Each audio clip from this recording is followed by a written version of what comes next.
Alrighty, folks, welcome into our virtual rewatching of the Masters brought to you by Michelob Ultra. I'm Sean Zock, along with a bunch of Golf.com staffers who were on the grounds at Augusta National last year. We will sprinkle out all over the course.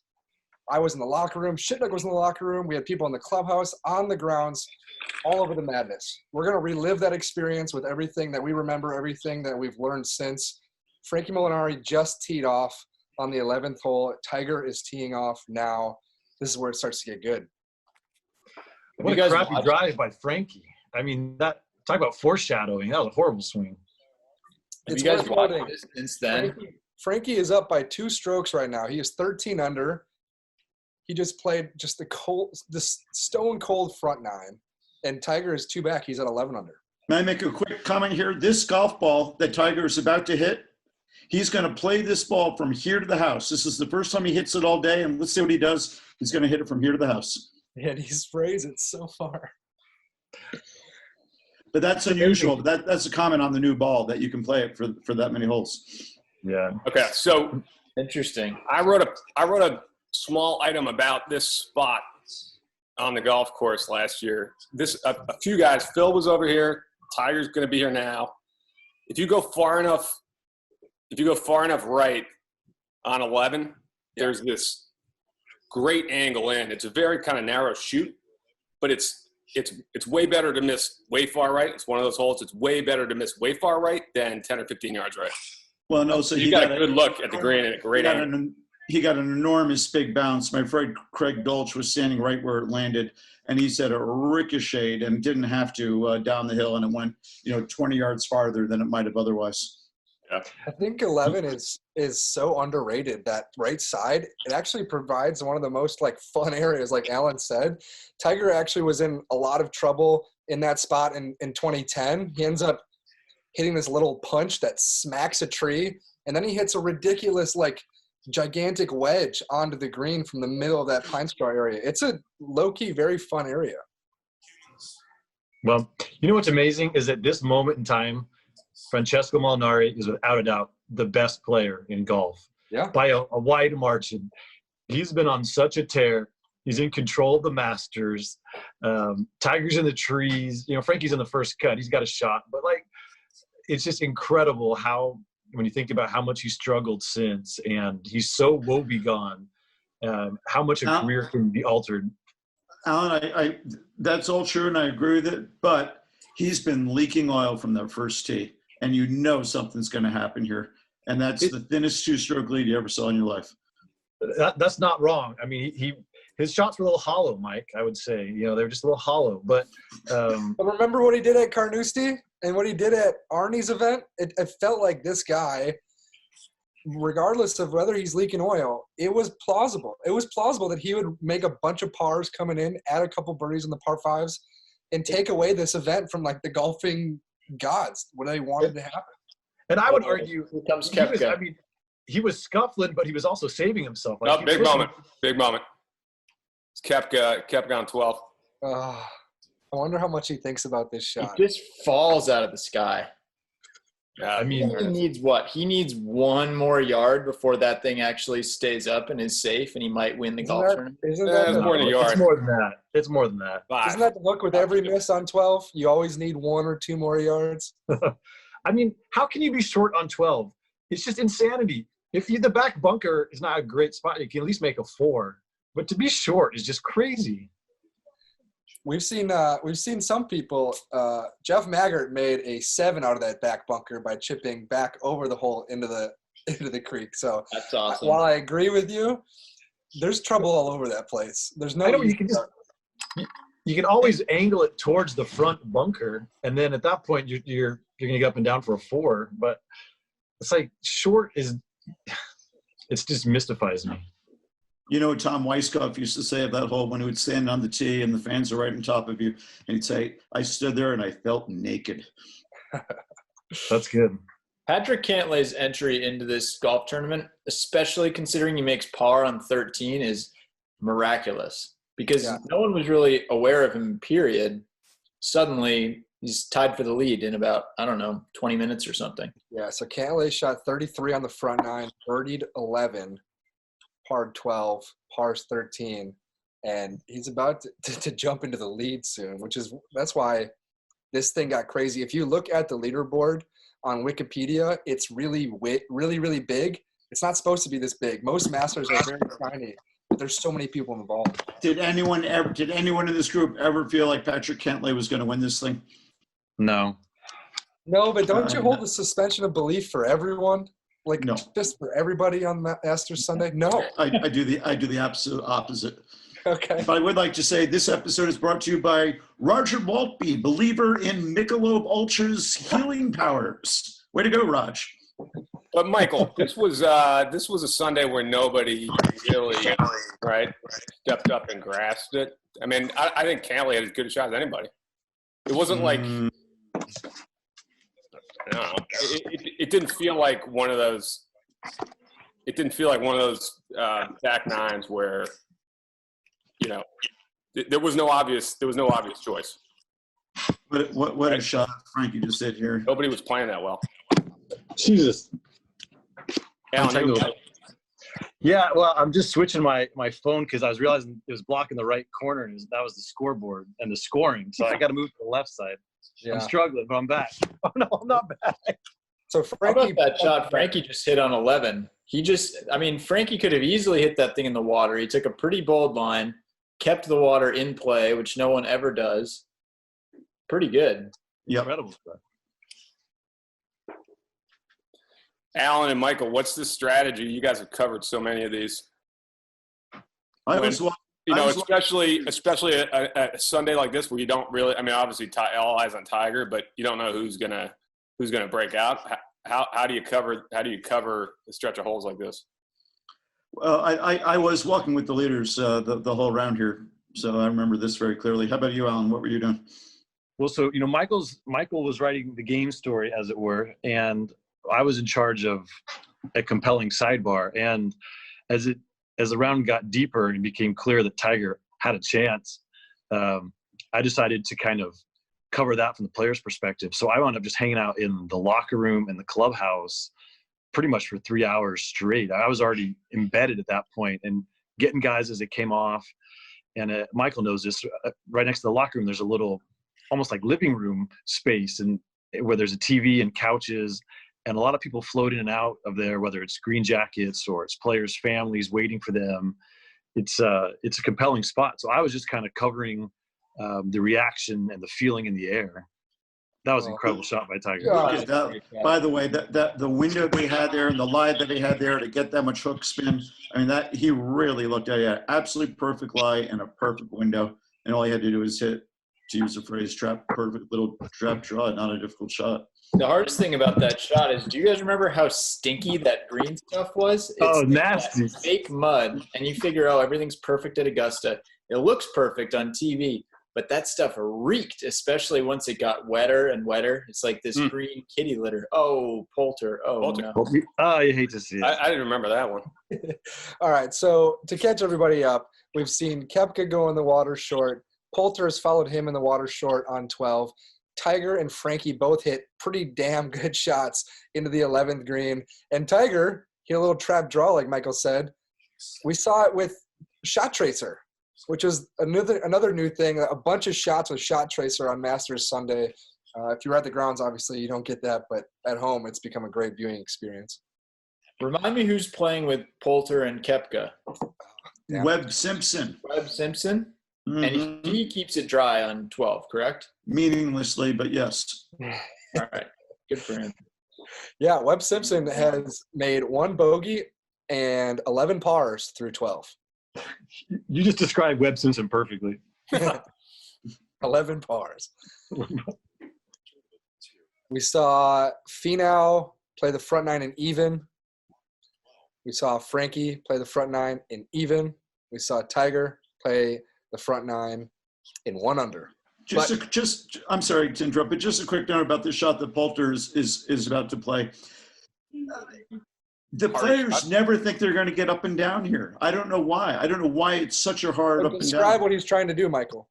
Well, you got to pitch it and stop it. It's the stopping it that's so hard, and you got nothing over the pin, so you wind up leaving it short, and you wind up leaving it left. It's because of the shot you It seemed just like hit. an That's why this shot impossible so up and hard. down. But if you talk to the players, they say that's a great point. That's true. Right? Yeah, it's just you're pissed so at yourself, rattled at that point. rattled. You've probably lost any chance you had, and then you got to hit this nervy little 40-yard flip. And that creek is wide. Oh, the creek is way more wide than people give credit for. I've never walked across it, but you can tell when you look from behind the player on the 12T, and then they do an aerial view of it. It's way wider than it looks. I think another spatial thing about being here that I didn't understand until I saw it is just how much 11 and 12 overlap. They occupy the same piece of property. So, I mean, Tiger, when he watched this back, he was talking about how he was watching those guys in front of him hit it in the water and leave it short. And he's keenly aware of it because this is a part of the property where, you know, you can see exactly what's happening. Not to turn this into the Passover Seder, but for any of you, Dylan, you just really got us right there. Can anybody explain what really is Amen Corner? Because a lot of people don't know, and Dylan just really gave a major hint.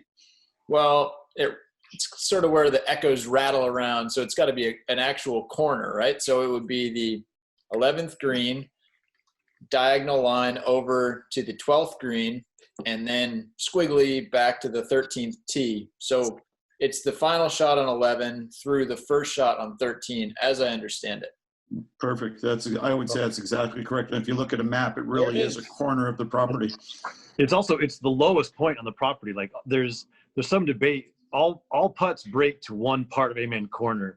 It's either the bridge, it's a certain tree. You know, Carl Jackson says one thing, other old hands, but there's no doubt the lowest spot in the whole property is right there in the corner, and that's how you can figure out the break of putts, which is kind of when you stand there, you can really feel it. Like gravity is sucking you down there towards 12 green. All right, so Jason Day has just reached 10 under, and I would like to do one thing. I would like to count the number of people who reached 10 under today. 1, 2, 3, 4, 5, 6, 7, 8, 9, 10, 11, 12, 13. 13 different players reached 10 under. And how many finished at 10 or better?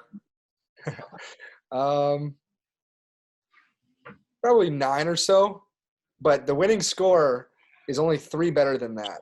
So there's Bubba. Bubba is joining the crew with a birdie eagle, 13, 14, 15. If you're within 3 strokes of the winning score at any point on this back nine, you tend to think that you can have a decent chance. I know Michael says that Frankie was leaking major oil at this point, but in my mind, still at this point, this was his tournament. No one else at 10 under really mattered. Oh, no question. And I mean, I agree with that as well. Frankie just made a hell of a par on 11. I mean, great second shot and really nice putt there.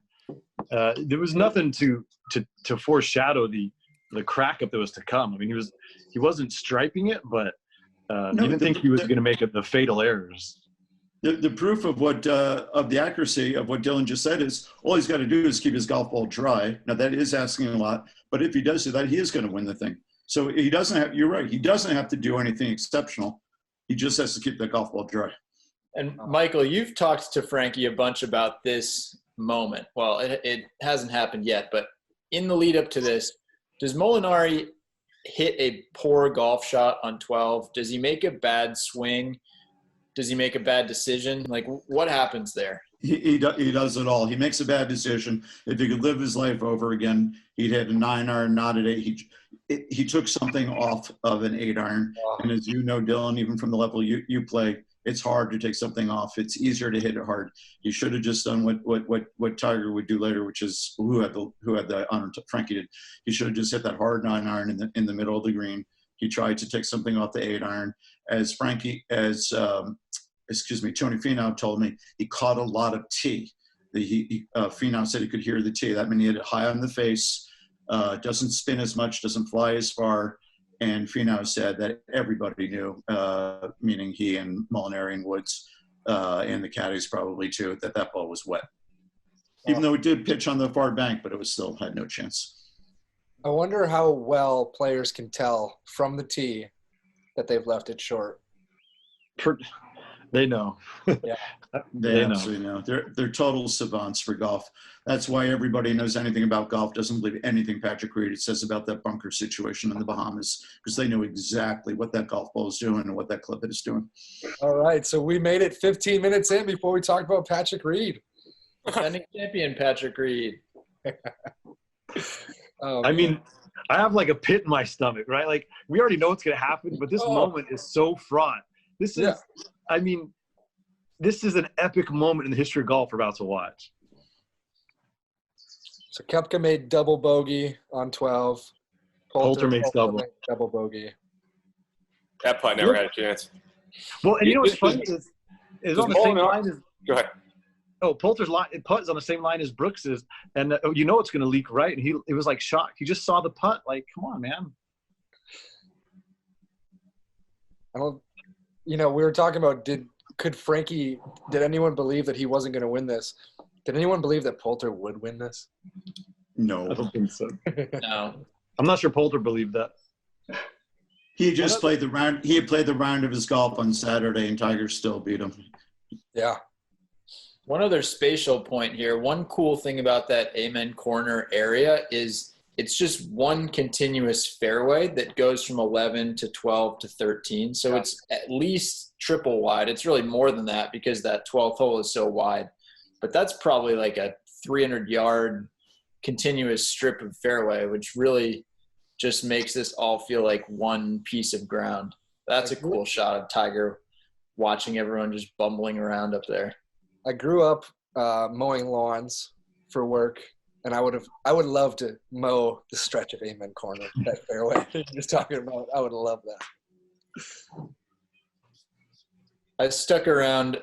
Well, I spent all day in the bleachers at Amen Corner my first year there on Saturday. And after the final group went through, I kind of went down to watch what they were doing. And it was amazing watching the grounds crew just filling in divots. They would go and they would plunk out the divots, take the whole chunk of ground out, and then they would pop in a new piece of turf. It was basically like when you put in a new hole location on a green, but they just do that on the tees there because it's Augusta National.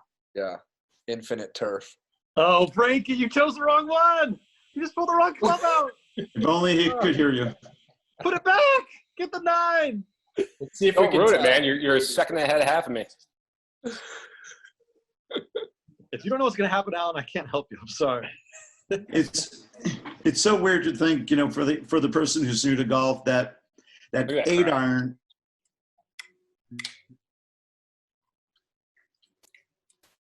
Lost Michael there. I think To he was what about to tell say- them. It's good. I think we need a moment of silence here anyway. Yeah. I It's think cool view. we It lost is you cool, for a yeah. second there, Michael. It sounded like you were going to say that 9-iron was somehow better than 8-iron. It's just where that 8-iron is too much, and yet it comes up short, and 9-iron's a better club. I mean, the ordinary golfer wouldn't think that way. So he's birdie. Frankie's I know. birdie. It's 2 under on 12. Frankie, no, step off.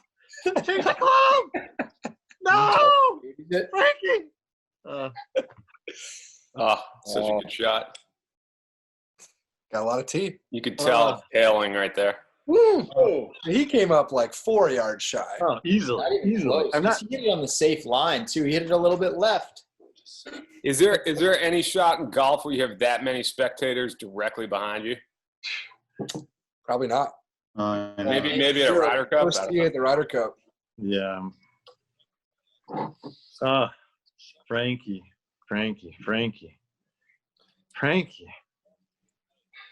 It's unbelievable. The The turn Molinari expert in this group, is he going to be like a flash in the pan here for a year or two? Or you think he's got several more years left in this run? No, was that question addressed to me? Yeah. Well, anybody I can think- answer it, but I think he can. I think he can rebound from this because I think mental fortitude is definitely the biggest part of his game. Okay, let's see Tiger here. So Tiger hits a 9-iron. See, Tiger gets through that ball. Frankie did not swing through the shot. Also, look at the part of the tee box that Tiger used. He's on the far right. He's basically aiming left and One it's thing got I no don't chance to. understand, I've never understood is how difficult of a two-putt it is from the far left side of 12, because a lot of people have ended up there. A lot of champions have over the years. Mike Weir is over there and makes a great two-putt. Is that a tough putt? It's one of the flattest putts on the course. Like, this is what's crazy, is from the front of the bunker to the back fringe, you got 20 yards. Like, any of those 20 yards are okay. You can definitely make par out of the front bunker. Yeah. Like how you can't get within those 20 yards if you're trying to win the Masters just boggles the mind. Just a quick note here on Finau. Finau told me that while he was over that ball, he knew he was misaligned. And I said, well, why don't you just step away and do it again? He said, well, I don't have to have everything perfect in order to hit a good shot. Odd, but that's what he said. That is odd. Oh, my God. I cannot believe he also hits it in the water. But he was also like 4 yards shy. But look at the side of the tee box he used. In other words, he's on the far left. He's obviously trying to hit a draw shot. He thinks he's going to aim it at the flagstick and then have it hook over to where Tiger's ball was. Such an incredible picture when the guy in red gets to walk left to the bridge, and all four other people, 2 players, 2 caddies, have to walk right into the fairway with their next shot. Michael wrote about this yesterday in that moment, and whether he was playing mind games with his opponents. Obviously. Well, Michael, do you believe that Molinari was not put off by that? No, I believe they're absolutely being honest when they say it didn't bother him at all. Yeah. Where else should he go? Otherwise. Do you wait? Where else should he go? Totally appropriate. He's not in their way in the slightest. He's getting ready to play the next shot. I think it's appropriate. Imagine what Tiger's thinking when he walks over that bridge. Rarely has a golf tournament just flipped like that. Blood in the water. It's just unbelievable. Do you think there's a cardboard box in the basement of Augusta National with all the balls that have gone into the finals 12 over the years? Well, the grounds crew must go out there on Monday or Tuesday, right? Like Michael wrote about, Freddie scooped a ball out of the 12th, out of the creek there when he nearly went in. Where's that ball today? Freddie's bag. What did Freddie have to say for himself today, Sean? Freddie, I asked him, you won in 92, but I think a lot of people have seen you contend in a number of these. Which one bothers you that you didn't win? And he said Mark O'Meara's victory in 98, and then because he played in the final group and O'Meara just went crazy the last 4 holes. And then Phil Mickelson's 06 victory. Freddie was also in the final group with Phil, and it kind of flipped around like 14, 15. Yeah, Freddie yipped a couple putts that year. I remember that. But he said that he just hosted a radio show with Tom Watson, and he said, Tom, do you look at any of these Masters as ones that you should have won? And he had an answer for him immediately. I don't remember offhand exactly which one it was, but he said the 14th hole, he 3-putted when he shouldn't have, and the other guy made birdie, and that was that. Still thinks about it. Arnold can give you 8 U.S. Opens he feels he should have won. Oh, yeah. They're all haunted. That's what's great about it. All right, so to catch everyone up, Molinari, Finau, both wet, both sizing up slightly different approaches. Frankie's gone to the left, kind of equal in line with the bunker for his little flip here. Tiger's on the green waiting, and Finau is going to hit from closer. Has anyone ever identified whether there's an active ingredient in the chewing gum that Tiger's clearly chewing on the 12th green? The closest thing to confirmation I think we have is Scott Van Pelt, who's buddies with Tiger, talking pretty openly about how Tiger and Phil are chewing CBD gum. I don't think anyone's really denying it, but yeah. It's I think it's Sergio's tears is what the active ingredient is. Well, he had Phil, because Phil had more than gum, right? He had some kind of dropper. Like a droplet, yeah. Right? yeah. That he pulled out somewhere on the front 9, I think. I thought it was semi-inappropriate when he was waiting on 12th tee and he took out his cell phone and started shooting a fireside with Phil chat. Hell, he was out of the tournament. So Jason Day had a really good look on 16 to get to 11 under, huh? And that would have been tied for the lead. Effectively a share of the lead. Yeah. With all his physical maladies, could this be the last major he had a chance to win. You hate to say it, but I just recently started watching the 2016 Masters, and that was peak J Day. He had won 6 of his last 13 starts, which is just stupid. That's and incredible. he was in the running. He was in I think the second to last or the third to last pairing, and he does not play well. And yeah, it's hard to imagine that guy contending in another event just because he can barely play. It should be noted that Tiger didn't just stroll over the bridge to the left side of the green. I mean, he was kind of posing. He prowled right across the green to within 50 feet of the hole. I thought that was a totally cocky move. Not saying Tiger hasn't earned the right to be cocky, but there was definitely some gamesmanship in that. That's my take. Oh, a lot of people agree with you, but I'm just saying what those two guys said. Sometimes you can't tell, but sometimes you can. I felt that they were being totally sincere when I asked them that exact question. Did it bother you that Tiger went over the bridge and started looking at his putt and started picking up things? And neither of them said they had any problem with it whatsoever. Yeah. I don't have any reason not to. Not questioning that, but just stating that it was an alpha move. Yeah, very. All right, so Xander's making a run here, and Justin Harding's caddy has his hat backwards. You get the story on that ever? I've never seen that, for one. Great spot, man. There's no way Augusta's cool with that, right? No. Also, can we pour out a little almond milk for Rory with his backdoor 68 there? On the wrong side of the golf course. Unbelievable. Yeah. Oh, that's right. It's a good reminder that these guys were playing in threes, and they were playing off of both tees because of all the rain that we got on Friday and Saturday, and the rain that was about to come. This is probably noon-ish, would you say, right now, local time? Yeah, they're going to finish at about 2:30. So it's a frenzy. Absolutely. Probably a little bit later. I think the dream was that Bryson was going to shoot like 58 starting on the back nine, and he would finish up on number 9 right behind Tiger's group, which would be teeing off on 10. It'd be a whole thing. Whose dream was that? Yeah. It might have just been me. Bryson's only. This was certainly an interesting day for that reason. I remember, it was a weird feeling. It really was. Having it all end on Saturday, knowing that they had made the decision to push tee times forward. We don't get the typical Golf.com Saturday dinner at T-Bone's where we're hanging out until midnight. And now we have to run back to the golf course at like 7 a.m. to watch these guys run around off different tees. It was different. Yeah, so this is 12:46 p.m. and Tiger Woods does not hit a good first putt here. This lag putt is not special, especially because it's such a big moment. So I know that is where the tournament flipped. He leaves but 6 feet? There's also a moment here where all of a sudden Frankie and Tiger could make the same score on this hole.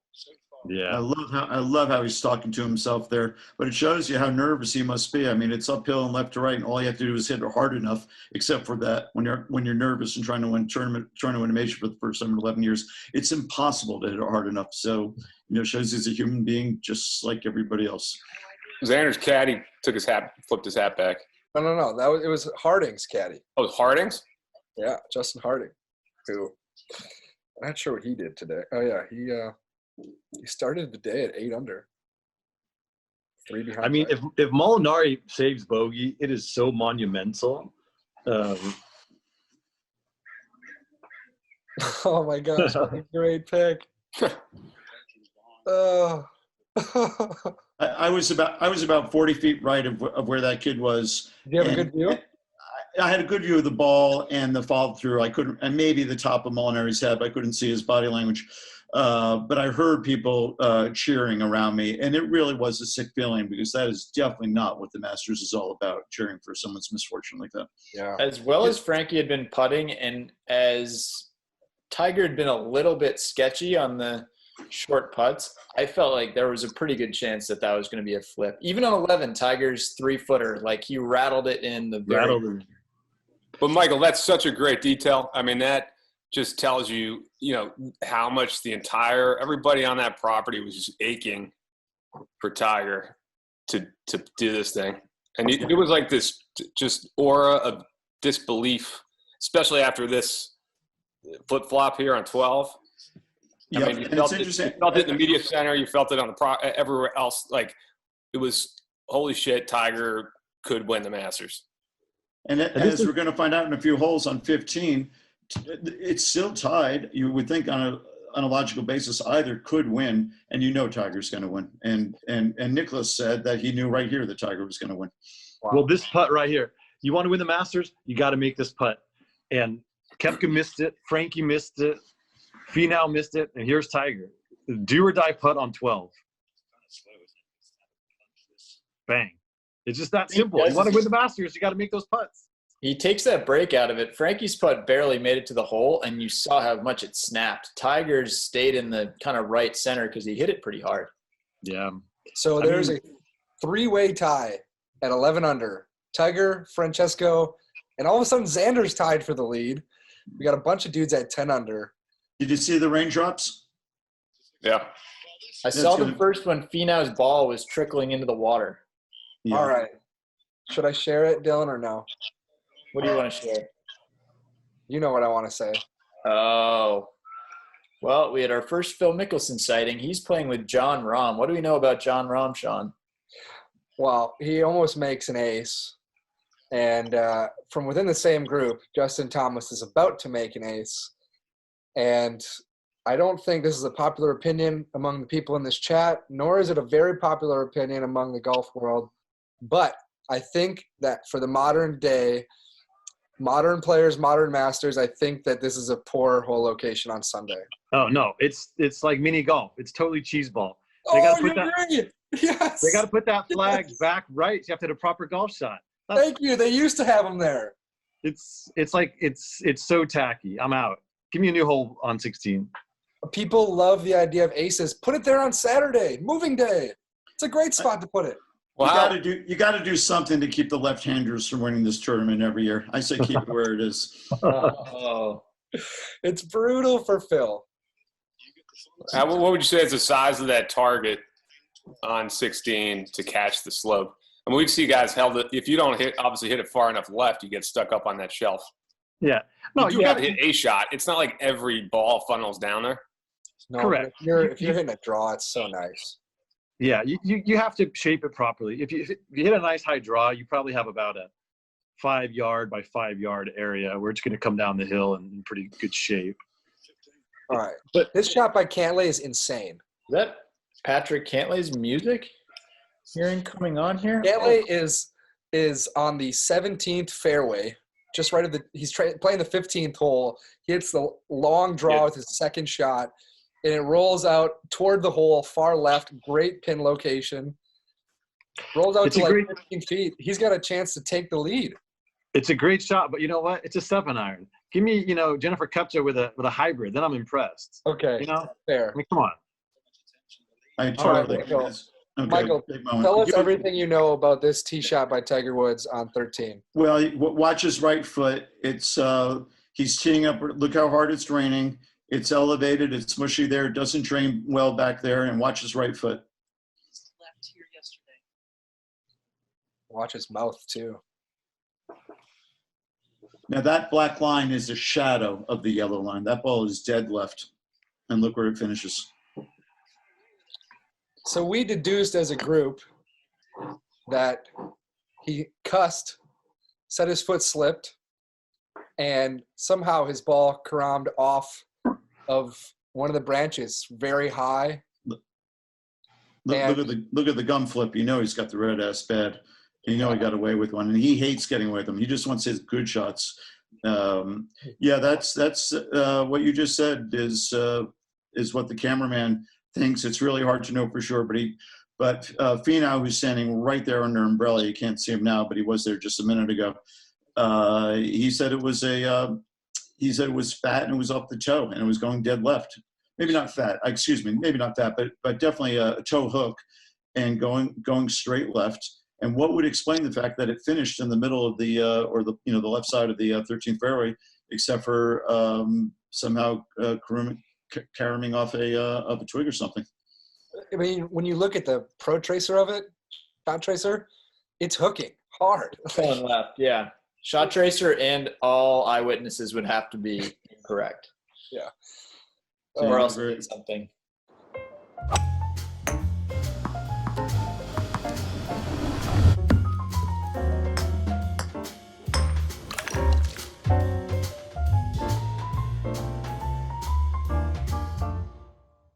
All righty, we have fast forwarded. Tiger's on the 15th tee, but Xander Schauffele, also in the lead, is on the 16th tee, standing over that crucial par 3 shot. John, he's holding a 7-iron. He shouldn't be. He should be hitting 8-iron, and he hits this thing easy, but he still sends it over the flag. It's the difference between being one of those near hole-in-one shots that you hate, and instead he's got, he ends up trickling back to maybe 25 feet. It's a really hard birdie putt instead. It changes the whole tournament. I get the feeling he'd talk to you about that. No, but I wish he had. Sean and I rewatched the 2001 final round. Duval. I don't know if you guys remember what he did on 16. He thought he holed out. He just hit it right on the screws, and what was he, 25 yards over the flag? Maybe not 25, but at least 15 to 20. He thought Duval would tell reporters, I'm sure you guys were there, he might have told Shipnuck, he thought he made an ace on the 16th hole. He hit it so good, and he was just waiting it for it to drop, and it went over the green entirely. So Tiger's tee shot on 15 Put there. your dog to sleep. It's this little kind of reminds me of Patrick Reed the previous year, where he was hitting those weird finishes, hitting those hammer cuts all day and keeping it in the fairway. Yeah. I mean, that's such a critical part of the game that probably doesn't get talked about enough. When you're, in moments like this with adrenaline surging, your club selection, right? Because you're probably hitting it. I don't know, Michael. What do you think? Like, is it another half club when you get in these moments? Maybe a full club? Easily. Definitely. So being able to adjust to that and knowing exactly how far your clubs are going to fly. Very difficult. And that gets back to number 12 and the club decisions there. Yeah. As a rule of thumb, probably always better to go with the shorter club. Yeah. So at this moment, Shipnuck, you were in the locker room. I was on my way to the locker room. And when I arrived there, there weren't that many people in there, but it started to get a little bit crowded as the day went on. It was interesting because now guys knew what was going on. They've been seeing the board, and I remember that people asking me, like, Kevin, what happened? What did I miss? Tell me everything. He was so into it, and he's like, oh my God, Tiger's gonna win. Like you could feel it building, and even the players have turned into fans. And I mean, they would not have that same excitement for another player winning for anyone else in the world, right? Oh, not even close. Well, in part, they know it's going to line their wallet. I mean, it literally will. It's good for everybody. They're fans of golf, they're fans of Tiger, and they're really fans of their profession. And Tiger winning is good for them. Yeah, no question. And I was floating in and out. I was going to that little viewing area near the locker room, and at some point, Tita and Tiger's kids showed up, and they were watching, and that was fun to observe. And the next to that, there's when was that, Al? When did you see Tita and the kids? They came, I think, they came around, I think, 17th hole maybe. They came up the hill to get ahead of the crowd. They were there for definitely when Tiger's playing 17, and then they went down to the 18th. They were there for probably at least 20 minutes, kind of as he was bringing it home. I think they'd been down there walking, and then you start. I do this all the time. After 15, sometimes you just cut up the hill, or 16, and just beat. And 17 to me is the worst hole at Augusta National. You can just kind of skip that one. Yeah, a lot of people do. I think But Tita and the kids were on 17, Alan. I didn't know that. No, I'm saying when Tiger was playing 17, they were in that little living room watching on TV. Oh, I'm sorry. they were Okay. with Michael. Yeah, Right. because we all saw them in the clubhouse. I was trying to put do the math. Didn't add up. Yeah. No, they were. Yeah, no, I don't know where they were yeah. before that. I became aware of them as Tiger's playing 17. They may have been there for longer. Yeah. I think they were there for a while. I think they walked the front nine, but I think it's so hard for Sam and Charlie to see over the crowds at Augusta that they're like, forget this. Let's just go watch from the locker. They got on the front nine, I think, when Tiger was on 6 or 7, and and they could see their dad, father couldn't see them. And then when Tiger was on 15, 16, 17, I'm not sure about 17. That's why I was curious. But I think I may have mentioned this earlier, but they were definitely seated in the grill room, and they were in that corner table, and I happened to be one table over watching them. Yeah, exactly. So at this point, we've got 3 people at 12 under: Tiger, Frankie, and Xander. We've got 3 more people at 11 under. We've got DJ, Brooks. I think Webb Simpson eventually gets to 11, or maybe it's Patrick Hanley or Ricky Fowler. There's 10 people within 2 shots of the lead.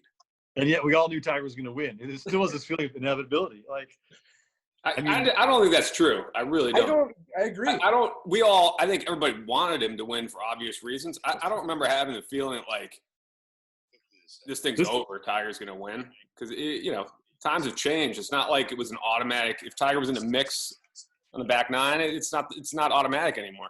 The other guy on 11 is clubhouse leader Jason Day. Mm-hmm. I mean, by the way, Dustin, talking about sneaking in there, like we hardly saw a shot over from him for the first 15 holes. Like, co-leader. DJ has played the back 9 through 17 in 4 under, so he's tied for the lead at 12. Yeah. Basketball, to your point, you're right. In the old days, you felt like Tiger was going to win because he would force players to make mistakes.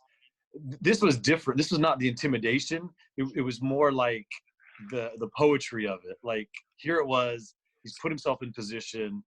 Everyone's folding. It just felt to me like it had to happen, because if it didn't happen now, it never was going to. This putt. Oh. Does that cause you physical discomfort, Zach? I just think Brooks had eagled the 13th, and he damn near eagled the 15th.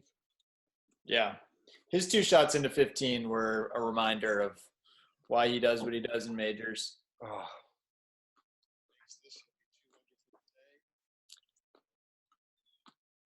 You guys prefer 13 or 15? 15. Wow. 15. It's not even a question. I mean, 13's more beautiful, but 15 is way more do or die. Yeah. Easily the best spectating spot on the golf course is left of 15, top of that grandstand. You can see the approach into 15. You obviously you get a great view of the 15th green itself, and then you look behind you, you got 16T. And if you kind of lean over, you can see 16 green. I mean, 13 green is huge. You can hit a mediocre shot and still be on the green, but 15, it's a knife's edge. I mean, you got to hit a great shot in there. I mean, what would you say is a scarier shot for, let's assume you have, 200 in, the shot at 13 or shot at 15? Oh, it's 15 without question, because you can go long on 13. Well, I don't know, but you got that ball above your feet on 13. Yeah, but I think at 13 you still have the sense that there's some room to miss short and long. 15, your distance control has to be so good that it's ridiculous. It's just a shame these guys are in 8 irons into it, because with a 4 iron, I mean, that is utterly frightening. How about a 4 wood? Yeah, exactly. I think at least Tiger does, because Tiger kind of whiffed that cut off the tee. So I think he does have, what does he have, 4 iron into this? 5 iron. 5 iron, but from got a little more for sure. 240 yards. This swing is so super. I mean, it's just perfect. So at this point, Tiger's been waiting atop the hill on 15, and Brooks Koepka has joined the lead at 12 under. So there are 5 people at 12. Huge putt for Xander. Xander stays in the lead with about a 8 or 9 Would have foot. been a putt for birdie if he had just hit 8 iron. Yeah, well, that's true. Dylan, The funny thing is, that's some thought. like, these guys know what clubs to hit. It's how they talk themselves out of the right club when it matters is really interesting. Michael, I know you've caddied in the Masters. You probably enjoy it, but I'm not jealous of these caddies. I mean, these guys are making scary decisions. It's funny that you asked that on 15, because the guy I caddied for was a British amateur champion. He could only hit the ball about 240, and I talked him into going for it on 15. And I never prayed so hard in all my life with that ball in the air, because I did not think it was going to make it, and it pitched and stayed dry. But I kept quiet after that. Yeah. There's a pretty good stat. So the last 9 par 5s Tiger played this week, he played them in 7 under par. Well, you got it there. I mean, that is what I think you'd find a lot of winners do that. Are you guys looking at the 5 iron he's about to hit right here? Yeah. Yeah. It's actually only about maximum 14 or 15 steps of depth. Do you think this is the best golf shot he hits that day? 25 feet less. I mean, yeah, the perfect angle, didn't he? Yeah. Tee shot on 17 is pretty pure also. The flight here is just so perfect. He's cheering for Everything you. is perfect about this shot. No reaction too. I love it. Yeah, it's just hole high. You know, that's always been his thing, is hole high. Hole high is so tough. What was his yardage there? 227. Only 227? That's what 227. said on the screen. I'm just thinking how many balls like a 15 handicapper would need from that spot to hold the green. How Never. about Dustin, generational Couldn't do driver it. of the golf ball, has a chance to win the Masters and puts it in the bunker. Just devastating. Come on, Yeah. Dustin.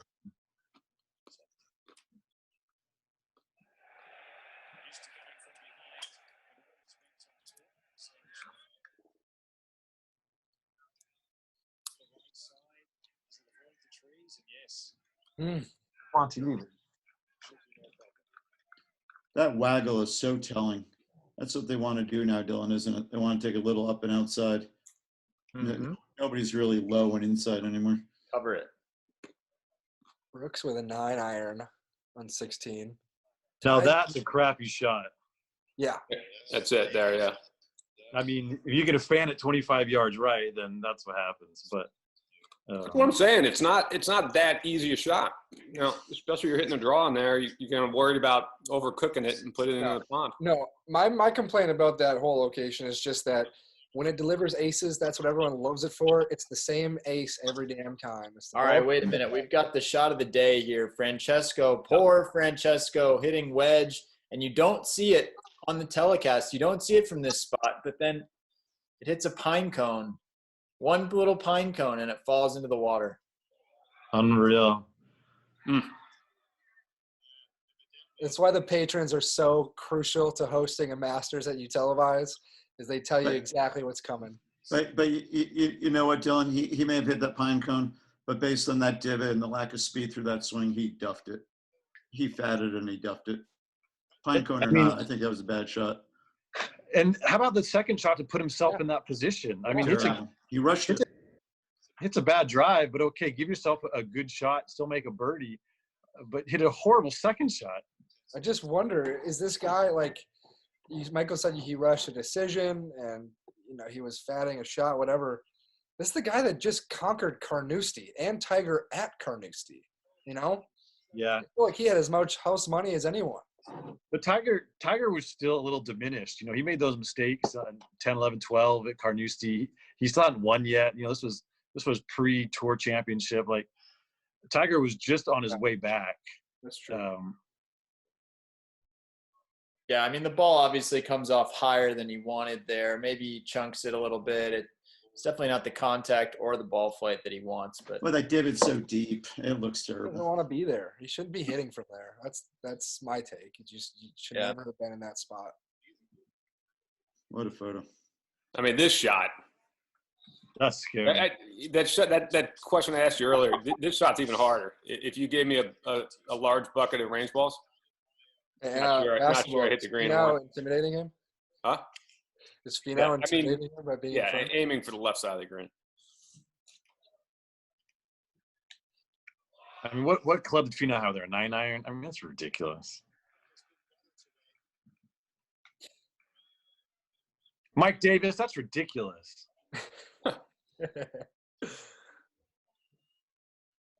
What can Shout you out do to- subpar podcast. Tony Finau characterized himself as the if you put all the players out on a range and give him a few balls, he would be the longest player on tour. Interesting. so how What did would he- Francesco's ball stay on the bank and not go back in again? Well, it's different when it's coming in from 200 yards. It didn't have the same terminal velocity or whatever Bryson how would he explain it. It is weird. And when you see how poorly that was hit, for it to say right there, Yeah. he had the Fred Couples mojo, but 3 holes too late. See, I don't even think I've ever seen that Molinari pitch, that last one. I definitely didn't remember it. He's so dispirited by that point. Of course, the next shot he hits is beautiful, but I'll never forget Patrick Hanley at this Masters, because by now I'm actually in the locker room, and I can't tell if Patrick Hanley is pissed or just his normal self, because he comes in, he grabs some salad, he sits down, and the big TV in the locker room is right in front of him. And he put his hand on his hand, or his chin on his hand, and he sat there for like a half an hour and said no words to nobody and watched Tiger win the Masters. Zero reaction. and you know what Hogan said, when you finish early at Augusta and you don't win, you really want a salad. Yeah. How about Dustin It's such a Johnson? weird choice. Both out of play on 18 here. I mean, DJ then hits an awesome golf shot from the bunker, but come on. I think about Dustin Johnson and Brooks Koepka at this Masters more than Frankie, more than anybody else, because they both had phenomenal looks for birdie on 18. I mean, but Ricky has just played himself into position completely quietly, which Ricky's not done anything quietly. To hit that ball into the woods is just such a bummer.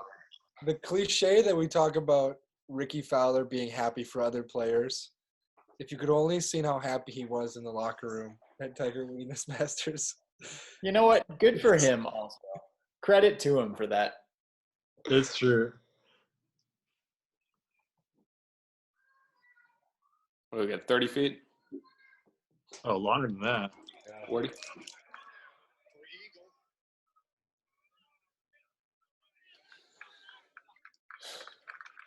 So is it over now? He's got to make this putt, but Well, he's got to make that putt. He's got to hit a good shot on 16 because yeah. he needed that cush, as he calls it. Has a different meaning in West Coast hip hop, or maybe it doesn't. Where Tiger was raised? No. Yeah. Well, he can't mess up that tee shot on 16. No. He I mean, owns the only that shot. The only question is he going to hit it stone dead, or is he going to be 15 feet? But he's not going to mess it up. Oh my gosh. It's not Greg Norman in 96. Greg Norman in 96 still could have won that Masters conceivably. I know. It's unbelievable.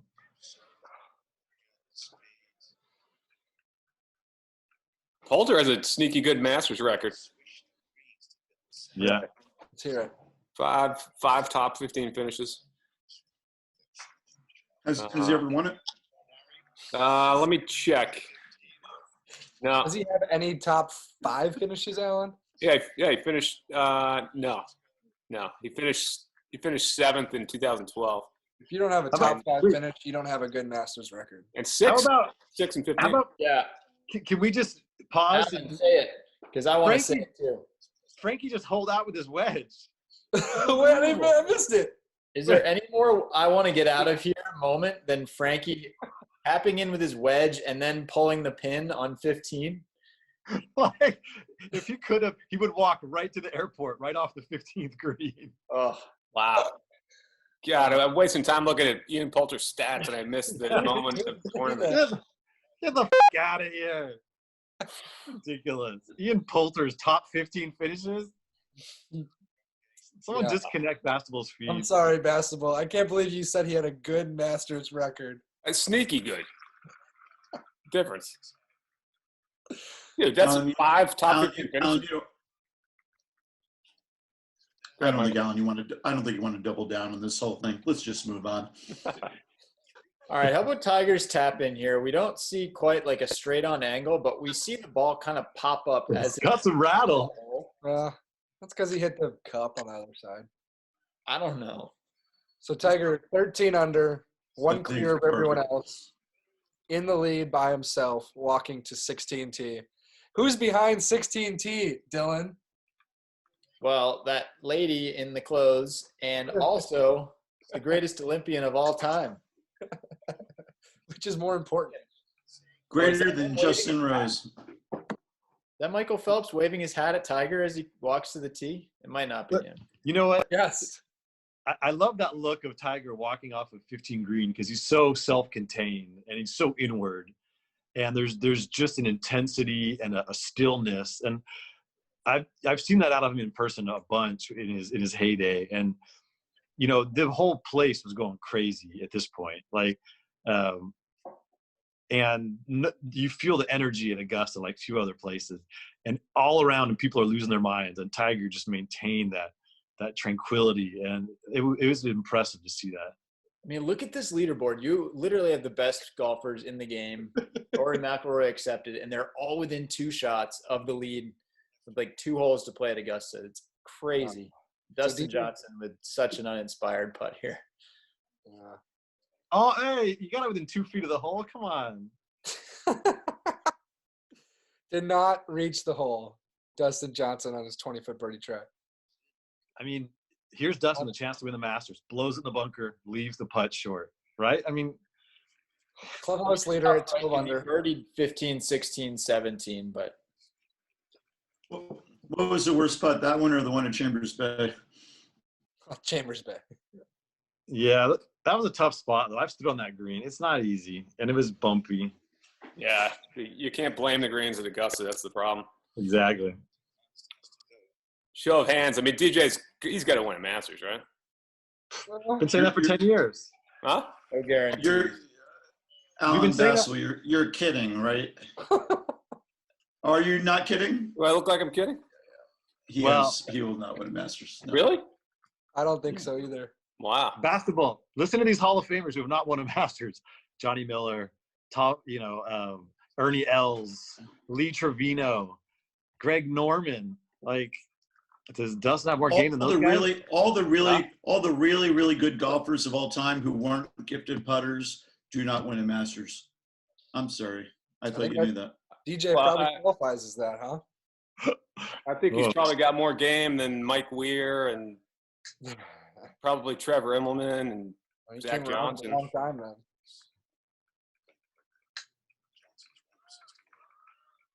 Ricky had such a nice chance to be a runner-up here. You hate to see it. You hate to see him give up the chance at runner-up finish. All right, basketball. At this moment in time, Tiger's on the 16th tee. Where are you on the property? I think this was probably when I started to make the move. I don't have the luxury of a Shipnook or Bamberger of roaming around the property all day. So I was probably in the media center up until about now, and then I definitely ran into at least 3 or 4 of you, maybe all of you, So wait, in did various you places. I spent my time in where Michael was. I definitely hung out in the sort of area where Tiger's family was watching, and then made my way upstairs to the dining area, and had a great chat with Danny Willett, of all people. He was there. Basketball. Hate to interrupt. Tiger's about to make an ace. Oh. He didn't make it. Never mind. Forget it. Oh my God. Yeah, God, that was, man, I don't think I've seen that shot. What? Yeah. You haven't seen the shot that won the Masters? No, You might be kidding. it's Zoc. been a You might while. be It's kidding. been a while. He's kind of flips that thing. He's like coming a little bit from the inside. He's got an 8-iron. He's hitting a kind of a hard draw, and he sort of flips it to save it at the end. And he's got that nice draw spin to come off that hill like that. It almost goes in. And we just confirmed with the follow-through shot there, it was Michael Phelps who was screaming at Tiger when he was walking to the 16th tee. Can you imagine what a golf fan you must be to be a celebrity of Phelps' stature and to put yourself in this environment just to watch Tiger? He was there, Belle Reve, too. Yeah. The guys watching it in the library, which included Jay Monahan and some of the other executives in Rolex, they heard the shot before they saw the shot on the little TV because of the tape delay. So They heard the roar through the open windows, and then they ran to a TV. And well, they were watching on TV, and then they saw what he did.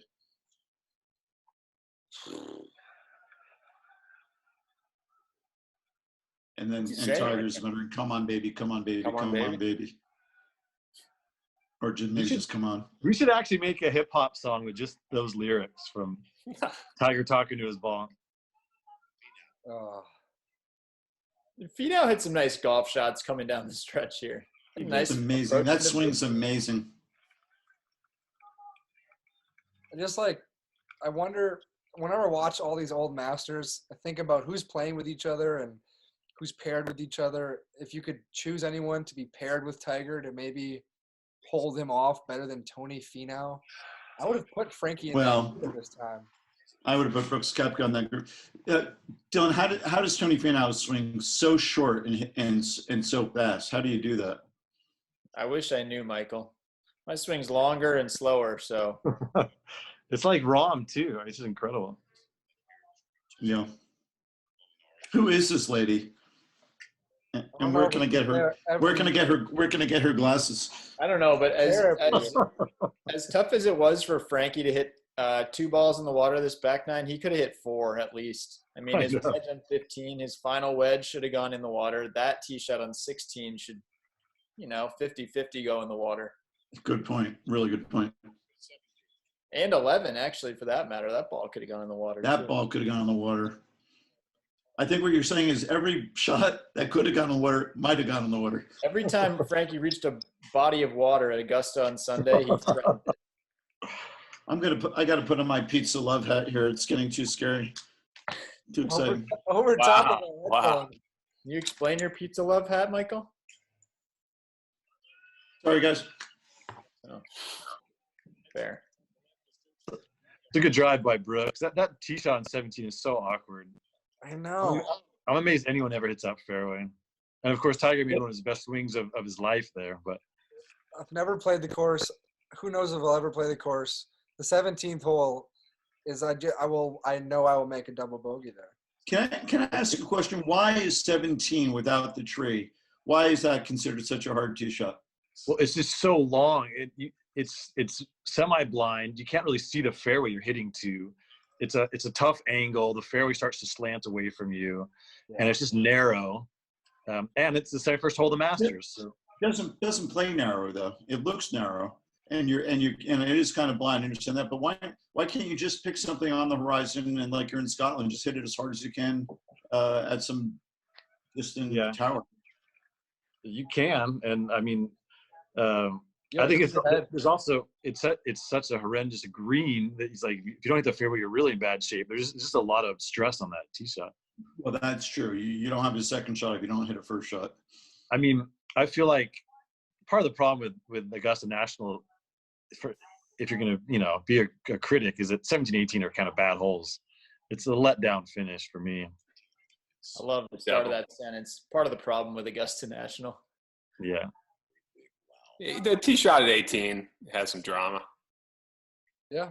It's the second shot's kind of. But I mean, it's just 3-wood 8-iron on 18. Well, would you rather finish on 18 or 9 like they used to? I mean, 9's a pretty cool hole. I love that green, and it's a fun little shot from down there.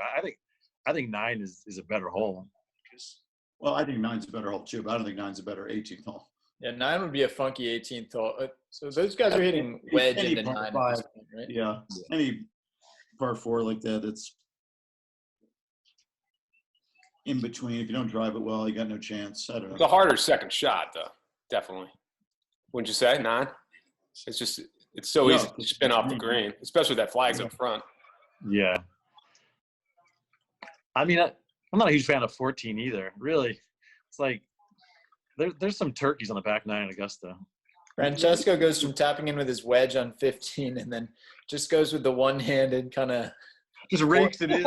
You cannot care anymore. People forget on 18 he went full poker full cue. Yeah.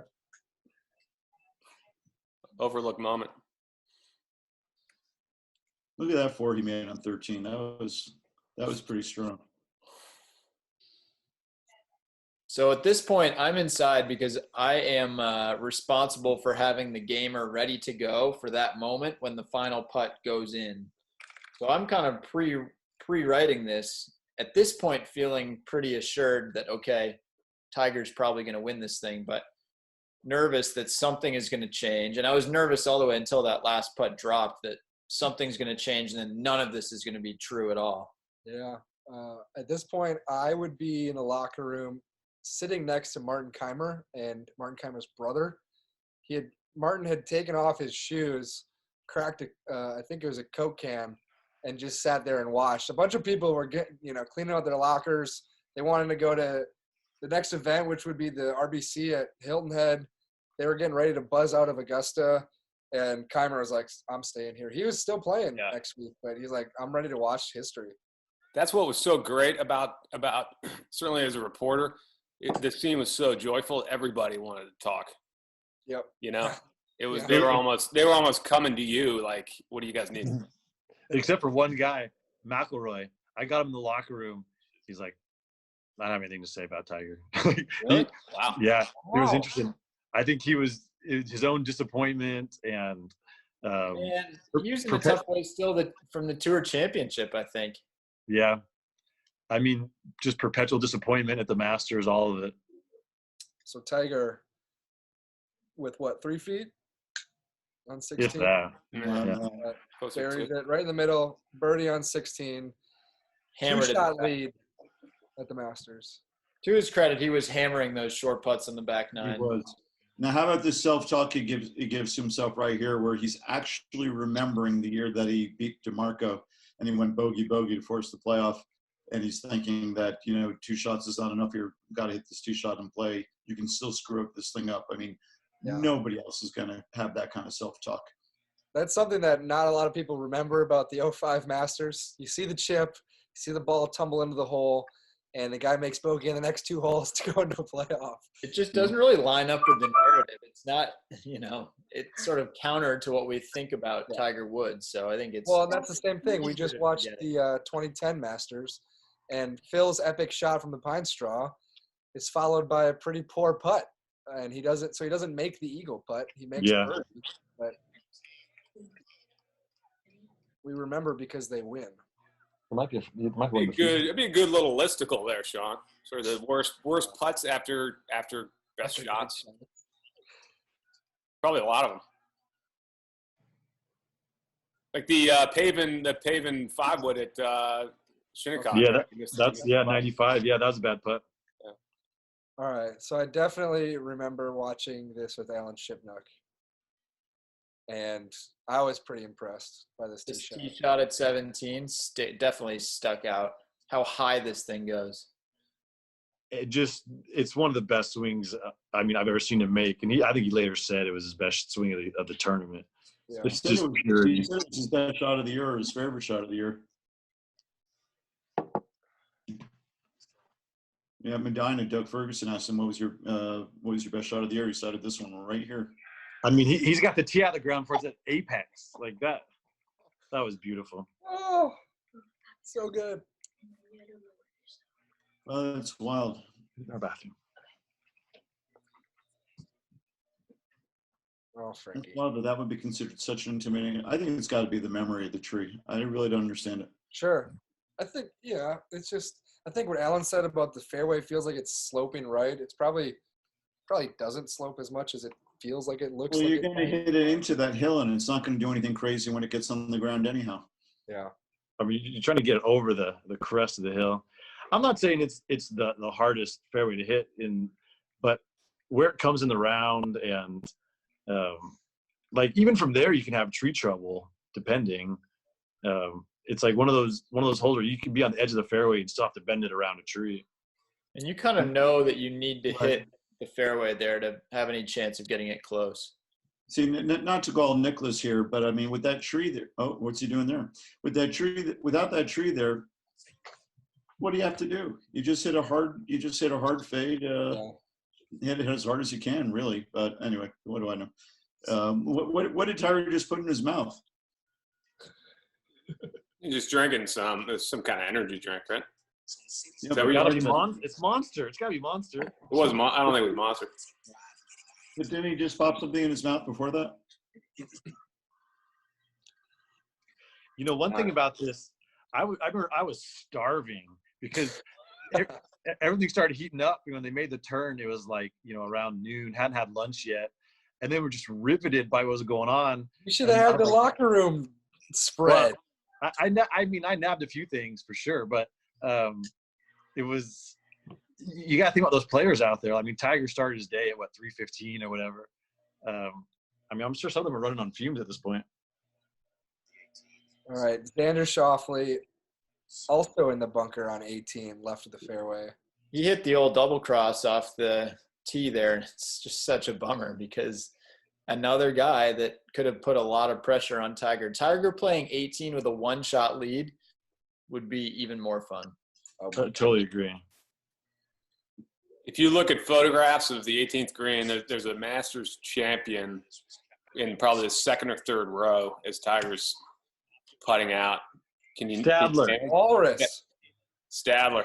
And I didn't know at the time, but he was in the clubhouse, and I chatted him up, and he revealed that, and this is great. I thought of Stadler as sort of a colorful guy who could lend some perspective. I got nothing from him.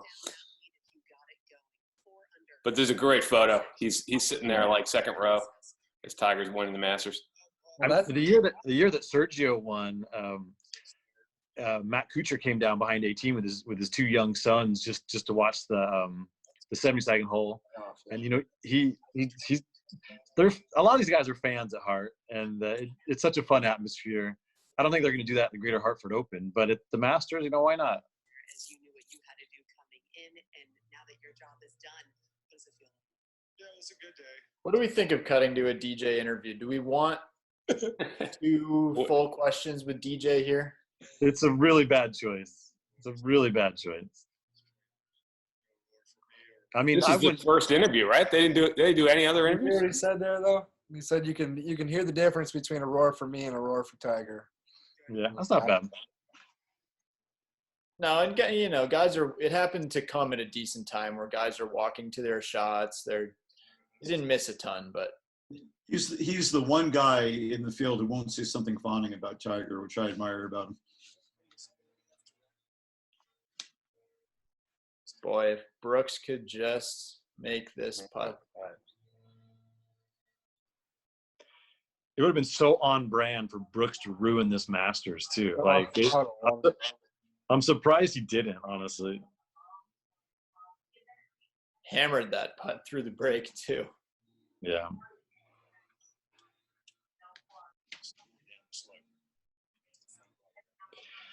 I mean, I thought this was going to be an interesting year for Brooks because the Masters he booted that away. U.S. Open did not get it done. He won the PGA Championship, but it was a little ugly coming down the stretch. Like I think can't win every major. No, but if you put yourself in that position, you don't want to kick him away in the fashion he did. Like, I don't know. I was curious to how he's going to respond this year. We may not get the chance to see that, but there was some. Even for what was objectively a very fine season. I was impressed with him at Pebble. It doesn't sound like you were as impressed. I mean, he made a lot of mistakes on Sunday. When you get outshined by Gary Woodland that much. Gary Woodland played some damn good golf, man. He did. Gary, I know you're probably watching this. I didn't mean that. Yeah. Sounds like a personal vendetta. Yeah. I like Gary. You know who stunk it on Sunday was Rose. He was playing just patchwork golf at Pebble. Yeah. Oh, all right. So Xander is going to join DJ. Almost jarred. At 12 under in the house.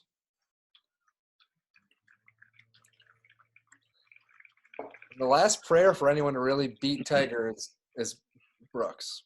Yeah. Here's a hole location take. I think 18, they should put the hole in the back on Sunday. Yeah, I like that. Had to hit Much more interesting hole. Don't you think? Well, if they want the Masters. That's where it was. I mean, it's hard to make birdie on that back flag. They want the walk-off birdie on 18. What's Tiger laughing at on 17 fairway there? How long it's taking him to play this shot. He's just waiting. The fact that everyone died in front of him, that's probably pretty funny. What a study in conservation he is right here. Not moving at all. Not even chewing that gum. He's just sort of playing with it. Basketball, are you comfortable making public your take about the 2019 Masters? Which one? The fake fan? The conspiracy theory? Yeah. I think I've verbalized that before. The fake No, it's a fan? silly take, but it's a notion that, as we discussed, everybody on the property wanted Tiger to win, including a lot of the players. So I just wonder, not to suggest anybody kicked it away to let Tiger win, but even if a 2 or 3% of their brain was saying, "Wow, this is pretty remarkable. Wouldn't it be incredible if Tiger won?" Could that possibly in any way influence how they played late on Sunday? That's a gentler version of the take. Sorry to put you on the spot there. It's one of my favorites. I don't know. Alan Bass, at what point did you start worrying about how we're actually going to cover this thing? Saturday, definitely. I think, there was, Saturday night. I remember we talked a lot about, oh my God, what happens if he wins this thing? The response is going to be like nothing we've ever experienced. And it was one of those stories. Obviously you could write 100 different ways. I think we all talked about how we were going to approach it. And, which is one of the reasons half dozen of us sort of left the media center and tried to find different angles and talk to different folks about what it all meant. Did you see how? Oh, Yeah, you see Finale didn't take a divot at all with that little short iron. They just picked it clean. As that always makes me happy to see. It's so artful. So savvy. Oh, man. This is another really good shot. You can get in some weird spots on this green or on this second shot. And Tiger, sticks absolute lack of reaction after each of these shots in the middle end of this back nine is unbelievable. I mean, I think we can all agree that on the front nine, Tiger was a little scratched. Totally. But from basically 11, second shot 11 all the way to the house, he flushed it.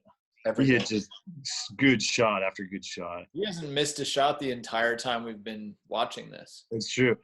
Didn't make a lot of putts, but he didn't have to. He missed a tee shot on 11. That's about it. Yeah, I mean that's what I'm saying. Starting with that second shot on 11. Shot we saw, yeah. So, he was lucky in that a lot of guys fell away, and he didn't go low. But you can't say he didn't play beautiful golf coming home. He really did. All right. Well, Brooks actually finds the fairway on 18 with a massive drive, which is kind of something we've been waiting to see from any of the chasers. So he'll have a decent look into the green. But again, he's down 2. So. Well, and with him being down 2 and then now Tiger has a short look for birdie at 17, suddenly you feel like, all right, Tiger's at least not going to make bogey on 17, so it's probably over. Yeah, this is when Ricky reached the locker room and kind of just stood right next to me and Todd Lewis and just was like kind of fidgeting the whole time. It was kind of funny watching the Augusta National workers in that locker room because they are giddy as hell as well. And they're supposed to stay in there, supposed to stay in the locker room. And a couple of them were scheming their way to get out and watch Tiger finish up on 18. And they're like, don't let a green coat see you. Don't let one of the members see you. You'll get in trouble. They're like, we'd rather watch it from there than the locker room. Oh yeah, there were a bunch on the rope that sort of separates the tree area from the area next to the first tee. There were 15, 20 workers lined up, sort of on their tippy toes, trying to get a glimpse. Forgot all about Justin Harding's awesome putt on 18 there to sneak into the top 12 and get an invitation back to this Well, year. what might be the 2020 Masters. He had a great showing in the simulated Masters, which you can find on Golf.com. Where'd he finish? I think he finished at like T6 or T4. something like that. T5. Wow. You know what's cruel if they play tour events this year right before the Masters, and you win, you will not get an invite. Yeah. The 22. Is that Up? would they give you one to 2021? Yeah, you get it to Or- 2021. Yeah, 2021. Okay. You just have to wait one Masters. All right. I mean, their field's plenty big this year for at least the. Oh, come on. There's a bunch of amateurs and old guys. There's like 70 legit players. How big can it be? I agree with you. There's probably even less than 70, but they're okay with a 90-player field, and I think it'll be 96. So Whatever. Hard to get into the Masters. That's part of it. That's part of winning the Masters is qualifying for the Masters.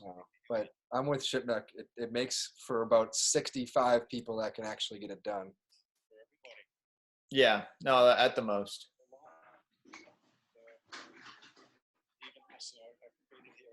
What's the easiest way in? Mid-am?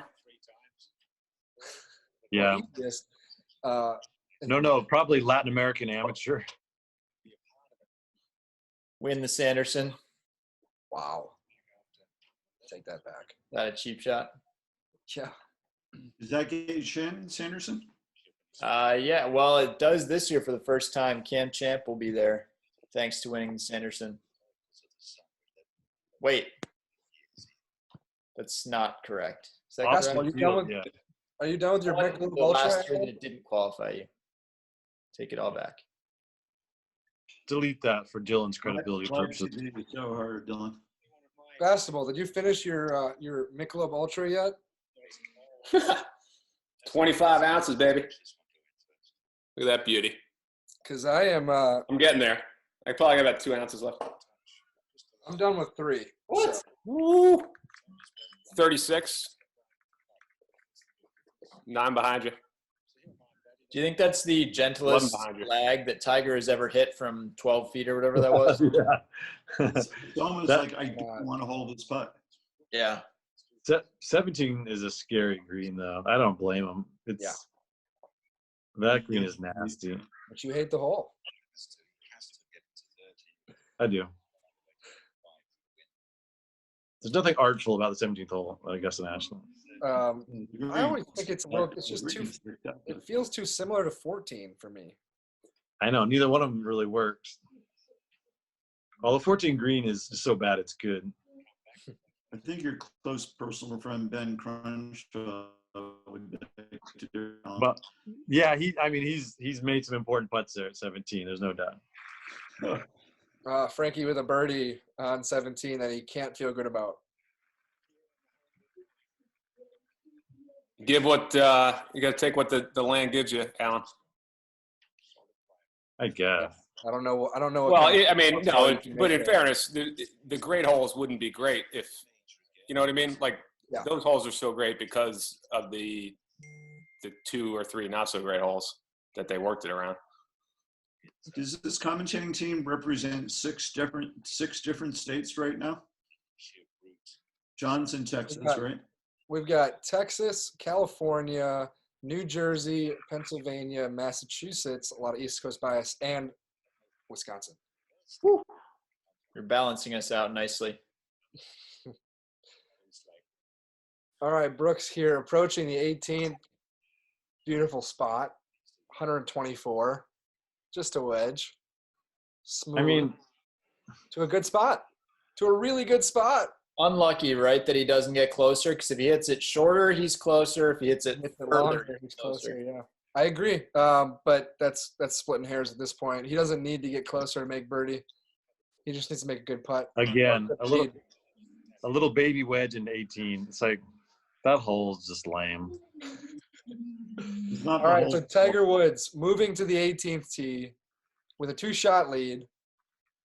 And at this moment, I would like to quote Dan Jenkins, who in the 1981 Masters game story wrote that happiness is being able to bogey the 18th hole at Augusta National and still win the Masters.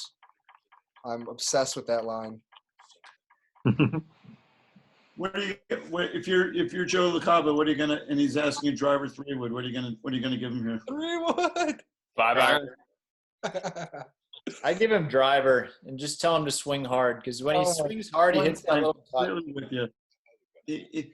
He's got so much adrenaline going. He could carry the trap if he hits it too far left. He's probably not going to hit it too far left. I'd give him driver. I think something he can hit really hard is better than a 3-wood. I agree. I don't think many people would agree with that, Don, but I do feel that. I give him 3-iron. Just smash it just short of the bunker, and you just have like an 8-iron in. I mean, I'm biased because I've never seen a hole where driver doesn't look like the right club. But yeah, I was going to say, no one driver everywhere.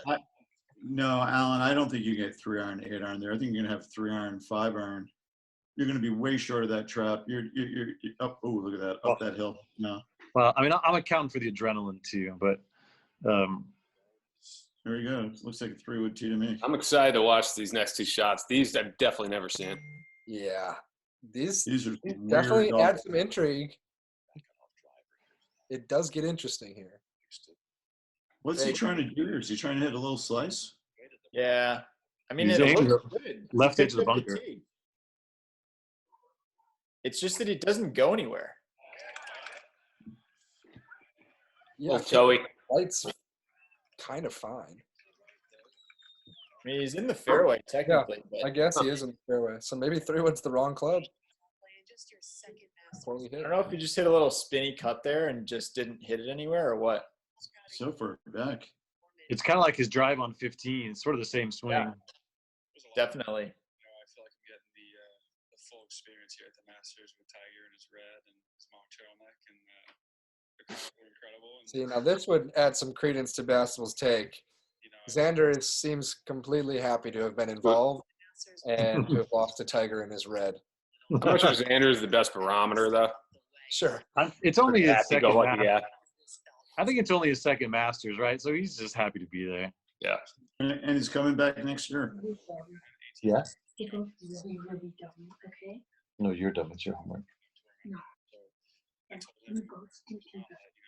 Yeah, Xander and DJ both played the final 11 holes and 5 under. And Not both enough. had momentum-killing interviews late in the broadcast. Yeah, that was poorly timed. All you want to do is watch Tiger walk up the 18th fairway. Yeah, I agree. That's so good. All right, get Fizzy.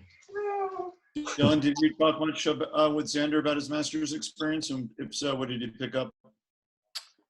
Let's see. What have we heard from Xander? I mean, generally, he was still happy to be there, I think. I think there's a couple shots that got away. But honestly, I think the fact that he got up and down on 18 and he made that putt to finish at 12 under rather than, say, bogeying 18 probably made a big difference. Or if he had missed a putt like Koepka is about to here, then I bet that makes a difference too. Mm-hmm. Oh, boy. It's snowing here in Wisconsin. You think pro players care about the final hole the way we do? Like you finish with a good par and like you feel good about your round? I think so. Oh, yeah. That's a real thing for sure. All right, this putt by Koepka. Oh, come on, man. Bad stroke, misread, both. I mean, it's obviously a right edge putt. The whole world knows that. He sells it as he hit the putt he wanted to hit, and I don't know, man. Look at the slope of the land. It has to go left. Yeah. Like, it's a joke. Yeah, Brooke, No. it's gonna break right up a steep hill towards downtown Augusta. Give me a break. You know what It's always Masters a right edge putt. champions do? Masters champions often will recite former putts that old champions have made. Tiger's done this. Phil's done this. Spieth has done this. Brooks doesn't strike me as the kind of guy who's watched old Masters putts or has committed anything to memory. Come on, man.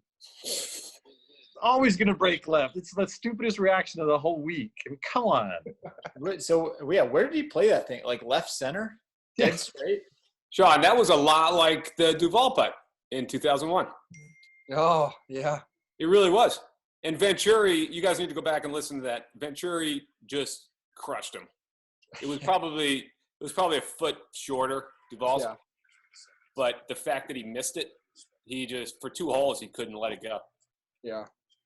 So I think Koepka's reaction there has got to be that he knows it's the moment, and he with his caddy, they must have said, you know what, let's just play it dead straight, hit it firm, and then it just breaks like a cup. Yeah. Oh man, It's ridiculous.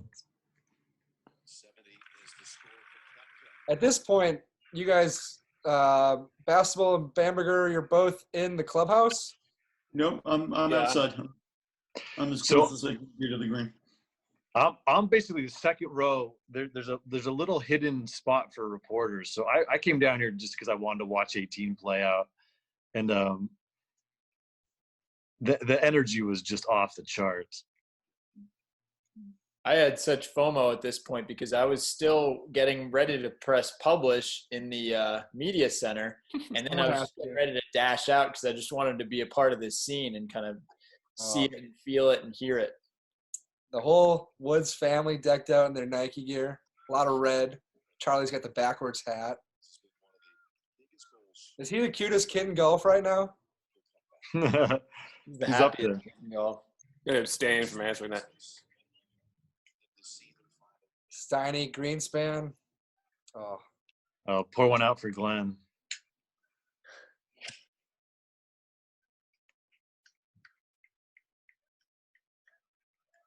Good shot. No. Yeah.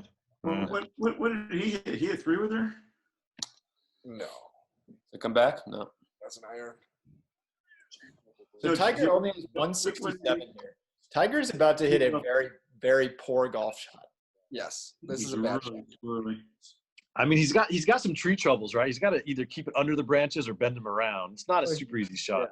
I think he's okay with the result, he would say later, but he's 170 yards uphill with an 8-iron in hand, has to hit probably a 15-yard cut and hits Yeah, two. I don't know. There's no It's a reason he can't hit a high cut here. He's playing it so safe. It's a pretty big 8-iron. If you're going to cut it uphill, 170. It's 180 at least. Yeah, but he hits it like into the wind. Do you think he was trying to not find the bunkers? How far does he? I mean, that ball goes 130 yards, and I don't know. It's a lot safer to be in the bunker than to leave yourself a touchy little 40-yard pitch shot. He could miss the green from there. Because I remember thinking at this point, okay, what if he doesn't win?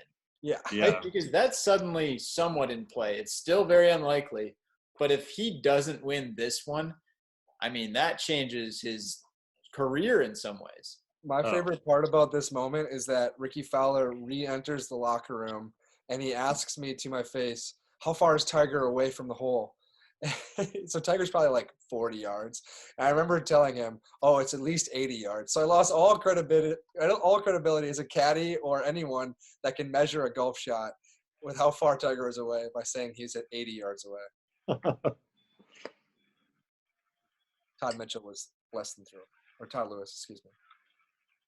Sean, I think it's very Badger-like that you acknowledge that to the group.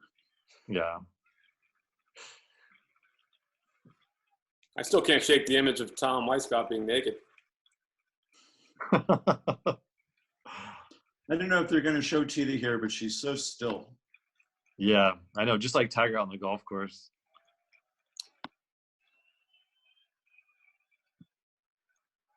That's as thick a crowd as I've ever seen at any golf tournament right there.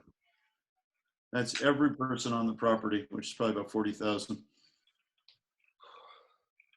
How many shots do you guys think it would take you to get down from here in this exact circumstance? 4. All the whole crowd. 4 would be incredible. 4 would Wow. be phenomenal. Putter comes out right here. I'm definitely putting this. Oh, Yeah. gosh. You guys don't handle nerves well. In this situation? I'm nervous watching this now, and I know what happens, and it's not me. I guess I would definitely chunk it. Yeah. No, I would get I'd plot the hybrid like I was playing some really cool little golfy shot, but that's just the anti-chunk device. I don't even think I could caddy here. How badly did that green jacket want to turn Charlie's hat around? badly. That's Craig Heatley. Right. I lunched with him at Taridi, but we don't have to go down that road. Alan, that is not Craig Heatley. Well, he was in the background.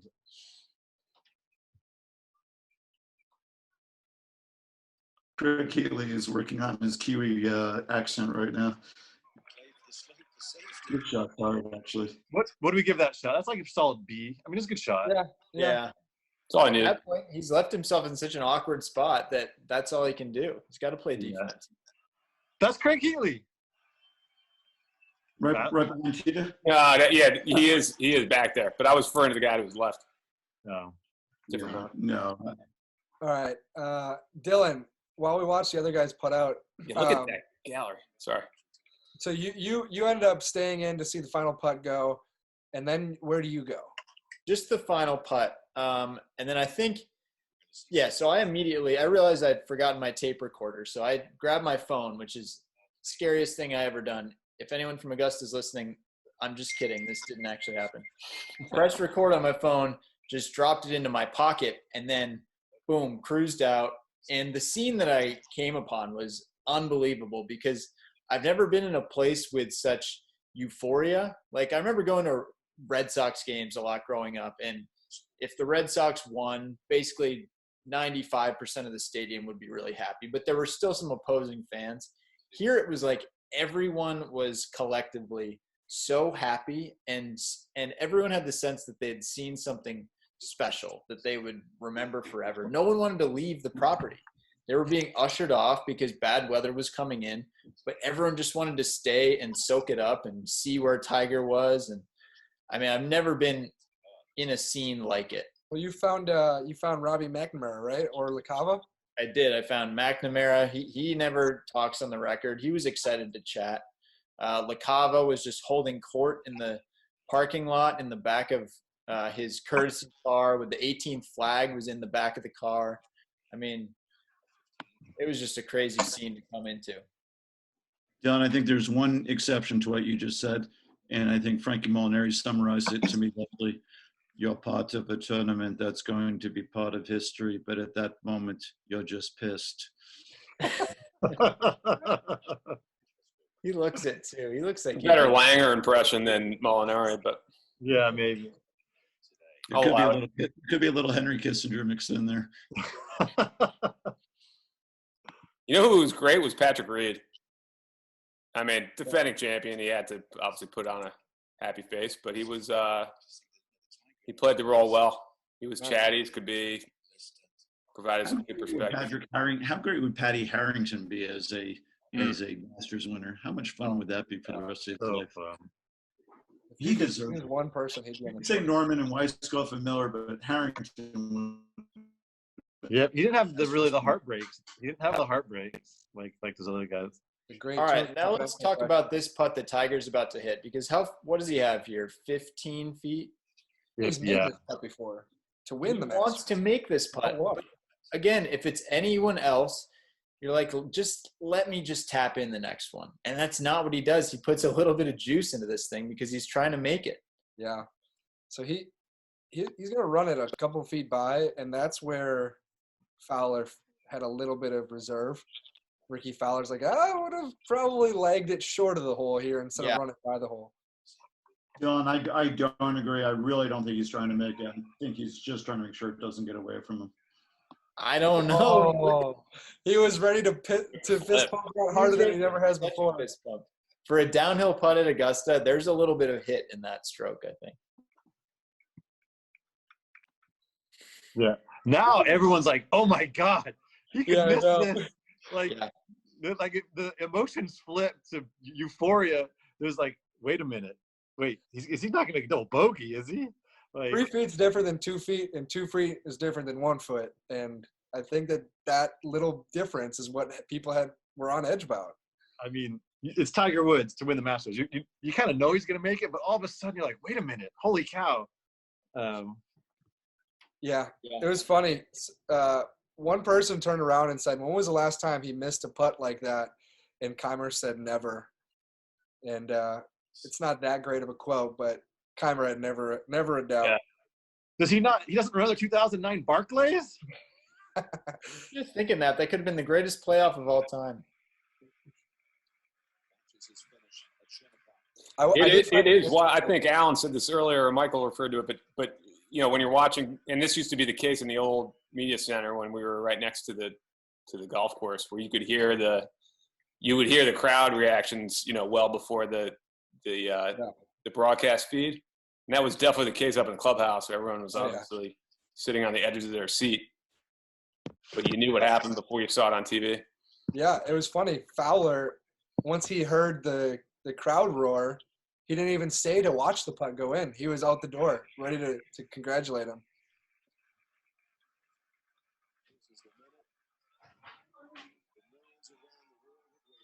I mean, it's probably only 2 feet, really. Yeah. I don't think it's even 2 feet. I think it's 18 inches. Seen Mickelson miss shorter putts at Augusta.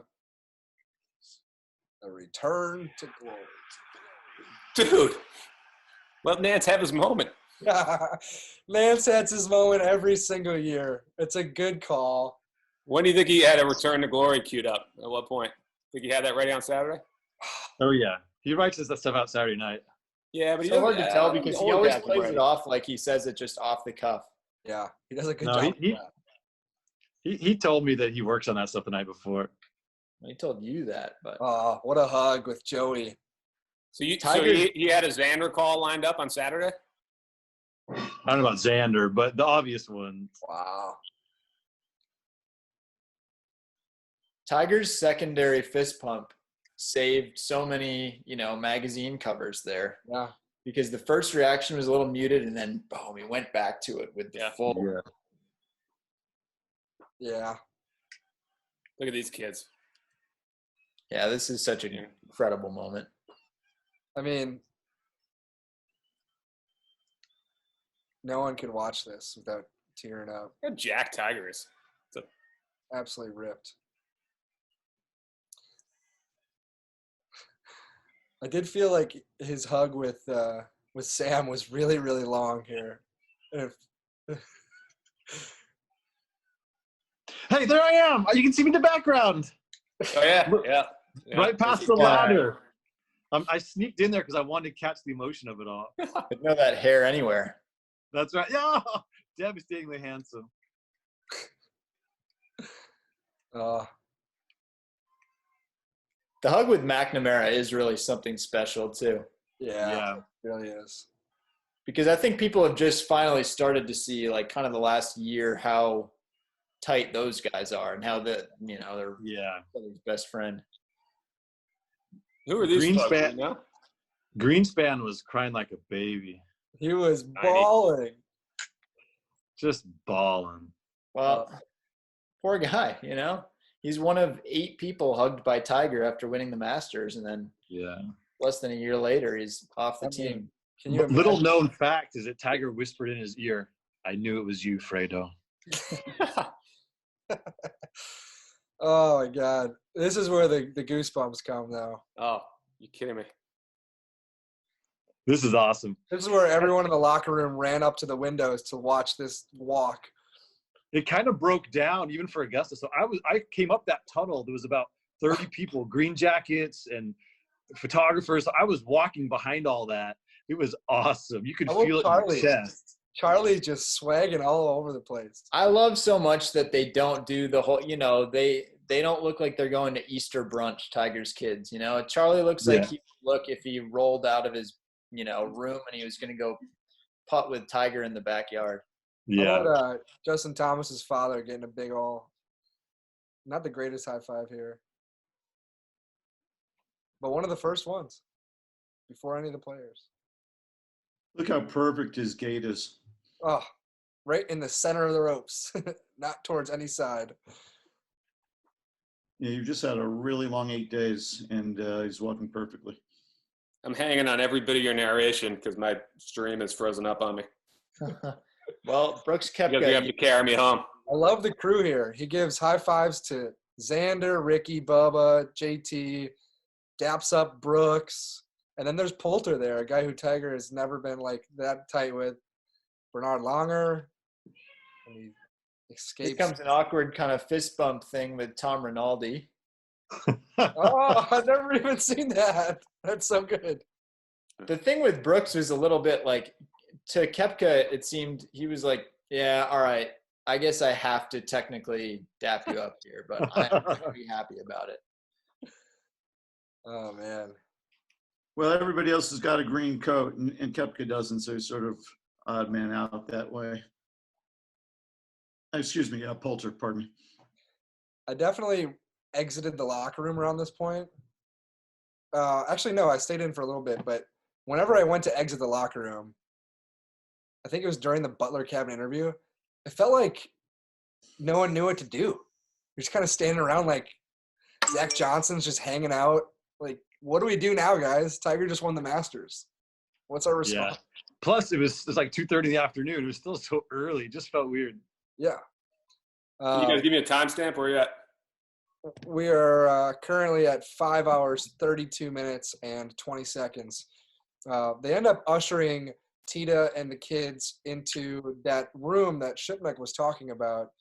And what I found to be very funny is that it was me and Brian Costa of the Wall Street Journal who were on the edge of that room. And they barred that room from the clubhouse. They barred it from the locker room. You couldn't get through, even if your name was Justin Thomas or Ricky Fowler. Yeah, I caught a bit of that. They did not so allow funny. JT to walk through the room. He's like, guys, I have to go and clean up my bar tab, because he had run up a little bit of a bar tab, and they would not let JT go through the room. I love that. Yeah, it is so cool. I think he tried to pull the, oh, we're almost family thing. And then they have to get off the air so quickly, don't they? Tiger waited for you when you won the PGA. Yeah, CBS, 60 Minutes is coming on. But it's like, No, I think didn't they show it live starting at 3? They did. They replayed it. As Yeah. if it were a live event.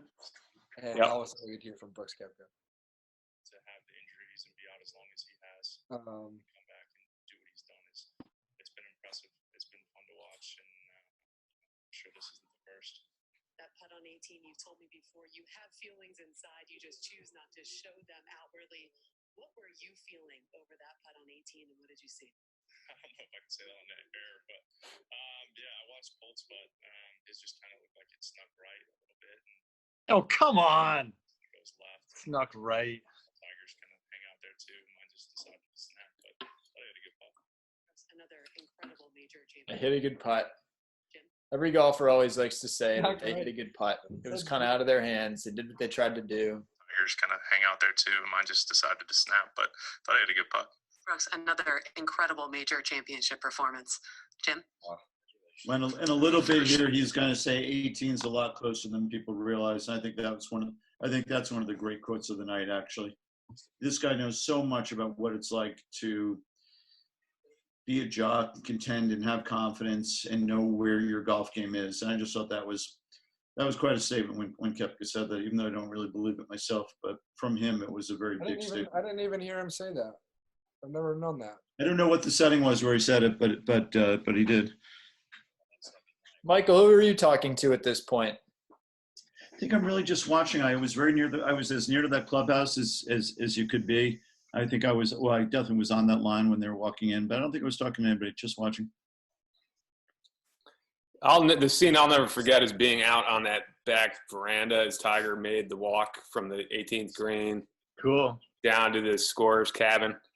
I mean, it felt like they were 100 deep, just lining that walkway, which is usually, 2 or 3 deep, and the number of players that were hanging out to congratulate them, and just the chanting. You never hear that at Augusta. I mean, it felt like a Ryder. It felt like a Ryder Cup. Just the Tiger, just echoing through the whole property. Tiger's doing his whole tour of the property, right? Because he's sort of going from one place to the next. He's got to get his green jacket. They were supposed to cancel the ceremony, but then he popped out anyway. And everyone's just kind of trying to figure out where he's going next. Then he goes to the media center to take questions, and everyone's sort of just following Tiger where they can. And LaCava was posted up in the parking lot. He took questions for 40 minutes, and he would have easily kept going, but eventually he gets dragged off to Butler cabin. And then, everyone who's a yipper gets nervous over a guy having a 2-footer to win. But I'm always nervous that the guy's going to screw up the signing of the card. And so I asked Augusta National if I could actually see the card. I was just curious to know what kind of check marks he makes on it. And Augusta National is so much more accommodating reporters than people might realize. But anyway, they let me look at the card. And I was surprised to see that he signs it in pencil. You would think something that important you would want to sign in ink or with a Sharpie or something. But anyway, it's actually, the numbers are very small and very neat. There's no elaborate system of check marks on it. Maybe just little tiny checks to show that he went through each box. And then he just signs his name with an ordinary scorecard pencil. Man, now I'm nervous thinking about that. And it wasn't before. Well, we know you got to get the card right. Now, you're not going to walk out of there with that card wrong, but, you got to get it right. One thing that was cool was watching the family watch the Butler Cabin interview, watch Tita. Like, they had a blast watching Tiger answer questions that Nance had for him. And, Tiger has long been laughed at a disproportionate level of the humor that he has provided. Like, people laugh at him way more than he has been funny. And in the moment, in the Butler Cabin interview, he said just half of a joke, and that room was in stitches. Like, it was definitely fun to watch from I don't know. Hold on, you were on site for the interview? No. They were watching from the room between the clubhouse and the locker room. Sorry, they were watching on TV. Gotcha. Yeah, and I don't know. It's just cool it's impossible to not think about everything that's happened in his life in the last decade since it happened, and you just can only imagine what they're thinking. Yeah. What's remarkable? They just showed the it's sort of a wide angle shot of 18, and the number of fans. It feels like 20 or 30% more than you would see at the end of any other Masters. Is that just more fans hanging around than typically would, or do you think they actually? I don't know. No, it's because everybody stayed because they wanted to be part of that moment. I've seen that many times at the Masters. Last putt drops and people start running for the exits. Like, they just want to get out, or even they'll come up the hill from 16 and try and beat the traffic. They're not quite as invested in the finish, but everyone was on the grounds, stuck around to watch it play out. I think that was the difference. Yeah. Can we briefly address the reaction to this 2-foot putt compared to the reaction of the 3-foot putt in 2018? I was mentioning. I mean, the Patrick Reed's winning putt was an awkward moment. People didn't even know. People that couldn't see it going in didn't even know that he had just made the putt because I wasn't sure if he had made it or missed it. It was so quiet. The reaction was so muted. I mean, Couldn't we even tell got if it was a miss reaction or a make reaction. Yeah. Yeah. Well, the thing is, Augusta's a small town, and it's a company town, and his parents still live there, and they're in the golf world. And so there's, I would say, public sentiment around Augusta towards Patrick is not fabulous. And I think that the apathy showed up in the reaction there. Like, it's hard to cheer for a guy when there's some bad feelings, and you shop next to his mom and you go to church next to his dad and all that stuff. Like, but what percentage of Augusta fans at a typical Masters you think are locals? I think Sunday's the highest. I think the corporate stuff is earlier in the week, and I think Sunday's more local. That's always been my feeling about it. Everyone else has to fly home and get back to where they need to be for Monday morning. Right. I think Sunday is a much higher percentage of locals. Well, you get beyond even Reed, and you go to the reaction of when Koepka finished off Bellerive. He had another awkward tap-in putt. He didn't even mark to wait to be the last guy to finish out at Bellerive. So he didn't even quite have the moment. Tiger's just such a better winner than any of these other guys on top of everything else. But Dylan, it's funny when you said that. I thought you were going to compare – I didn't realize you were going to compare Tiger's winning putt to Patrick Reed's winning putt. I thought you were going to compare Tiger's winning putt to his reaction when he won the Japan tournament, some months later, his next win. But if that doesn't illustrate the difference between winning a major championship and winning an ordinary tour event, even if it's number 82, I don't know what possibly could. He wins as all of us have written, well, that's what he's supposed to do. But to win a major, to win the Masters, where you got started 11 years, almost 11 years before your previous major, that is the crowning achievement of a career. Now that we've seen Frankie Molinari's post-run interview, I think Michael's impression's not that bad. It's bad, but you're nice.